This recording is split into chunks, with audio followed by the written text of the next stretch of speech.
हज़रत सुलेमान अलैहिस्सलाम ने उड़ने वाले घोड़ों की नस्ल खत्म क्यों की? दुनिया के मुख्तलिफ इलाकों में उड़ने वाले घोड़ों को मुख्तलिफ नामों से याद किया जाता है। यूनानी लोग हज़रत सुलेमान अलैहिस्सलाम के इस घोड़े को ज़ीस के नाम से याद करते थे। इनका कहना है कि ये घोड़ा यूनान में हुआ करता था। रोमन माइथोलॉजी के मुताबिक इस घोड़ों को वही आदमी उड़ा सकता था जो नेक दिल का मालिक हो। ये घोड़े बहुत अक्लमंद और बेशुमार ताकत के अमल होते थे। कदीम यूनानी लोग इस उड़ने वाले घोड़े को ज्यूस देवता की सवारी मानते थे, जो ज्यूस देवता को आसमानी ताकत मुहैया करता था। तारीख में जिस यूनिकॉर्न घोड़े का जिक्र मिलता है वो भी पिगजीज की नस्ल से ही था। इसके माथे पर एक सिंग था। वो सिंह बहुत खूबसूरत और शफा वाला माना जाता था। यूनिकॉर्न का जिक्र जापान, रूस, चीन और यूरोपीय मुल्कों की तारीखों में मिलता है। लेकिन सवाल ये है कि उड़ने वाले घोड़े की नस्ल कैसे खत्म हुई? हज़रत सुलेमान अलैहिस्सलाम ने उड़ने वाले घोड़ों के परों को क्यों काटा? पुराने वक्तों में घोड़ों से बेशुमार काम लिए जाते थे। घोड़ों को जंगों के अलावा सवारी के लिए, नुमाइशों में खूबसूरती के लिए भी इस्तेमाल करते थे। इस वक्त के लोग अपने घोड़ों के साथ साथ इनका शजरा भी याद रखते थे। ये घोड़ा किस नस्ल का है और इसके वालिदैन का क्या नाम है, इसकी तारीख पैदाइश क्या है। यहाँ तक के घोड़ों के मालिक अपने घोड़ों के दादा परदादा का नाम भी याद रखते थे। ये घोड़े बड़ी आला नस्ल के थे।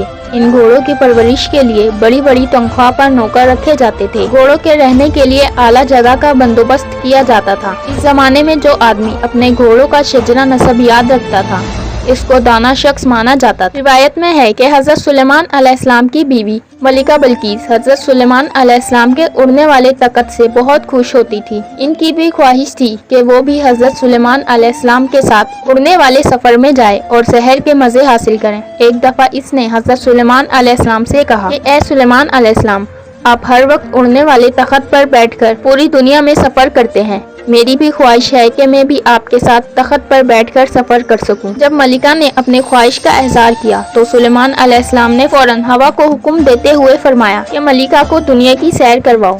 हवा हज़रत सुलेमान अलैहिस्सलाम के हुक्म से सबको लेकर उड़ गई और एक समंदर के बिल्कुल दरमियान जाकर उतार दिया। जिस जगह पर हज़रत सुलेमान अलैहिस्सलाम और इनकी बीवी को उतारा गया वो 7 समंदरों के दरमियान एक खता था। जब मलिका को 7 समंदरों के दरमियान उतारा गया तो वो तख्त से उतरकर जजीरे की सैर करने लगी। वो खूबसूरत सरसूस जजीरे और खूबसूरत जगहों को देखकर बहुत खुश हो रही थी। इसका गुजर एक ऐसी जगह से हुआ जहाँ काफी घोड़े आपस में शोखियां मार रहे थे। इन घोड़ों के खूबसूरत पर देखकर हज़रत सुलेमान अलैहिस्सलाम की बीवी बहुत खुश हुई। घोड़ों की नजर हज़रत सुलेमान अलैहिस्सलाम के लश्कर पर पड़ी तो वो घोड़े फौरन उठकर वहाँ से गायब हो गए। हज़रत सुलेमान अलैहिस्सलाम और उनकी बीवी बल्कीस को वो घोड़े बहुत अच्छे लगे, लेकिन वो घोड़े वहाँ से गायब हो गए थे। हज़रत सुलेमान अलैहिस्सलाम ने अपने दरबार में वापस आकर सब जिनों को इकट्ठा कर लिया और हुक्म दिया कि इस नज़ीरे में इस तरह के घोड़े थे जो हमें देखकर वहाँ से उड़ गए हैं। वो उड़कर जिस भी जगह गए हैं इनको गिरफ्तार करके यहाँ ले आओ।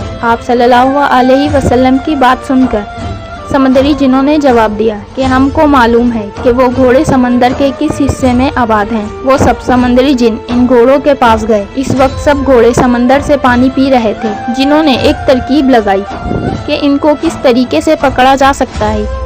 वो अपनी तरकीब में कामयाब हो गए और घोड़ों को पकड़कर हज़रत सुलेमान अलैहिस्सलाम की बारगाह में पेश कर दिया। ये घोड़े जंगों और दूसरे कामों में बड़ी तेजी से जाते और काम करके वापस आ जाते थे। एक दिन ऐसा हुआ कि हज़रत सुलेमान अलैहिस्सलाम घोड़ों के लश्कर के पास गए और घोड़ों से प्यार करने लगे। आप घोड़ों के लश्कर में इतने मगन हो गए कि आपको पता ना चला कि अल्लाह की इबादत का वक्त गुजर गया है। जब आपको पता चला कि इबादत का वक्त गुजर गया है तो हज़रत जिब्राइल अलैहिस्सलाम हाजिर हुए और जिब्राइल अलैहिस्सलाम ने फरमाया अल्लाह ताला को आपका ये अमल बिल्कुल पसंद नहीं आया। जब जिब्राइल अलैहिस्सलाम ये बात कहकर चले गए तो सुलेमान अलैहिस्सलाम अल्लाह ताला की इबादत में मशगूल हुए और अल्लाह ताला से रो कर माफ़ी मांगने लगे और फरमाया कि जिस चीज़ से अल्लाह ताला मुझसे नाराज़ होता है मैं इस किस्म की चीज़ के पास नहीं जाऊंगा। आप अलैहिस्सलाम अल्लाह ताला की बारगाह में बेहद शर्मिंदा थे।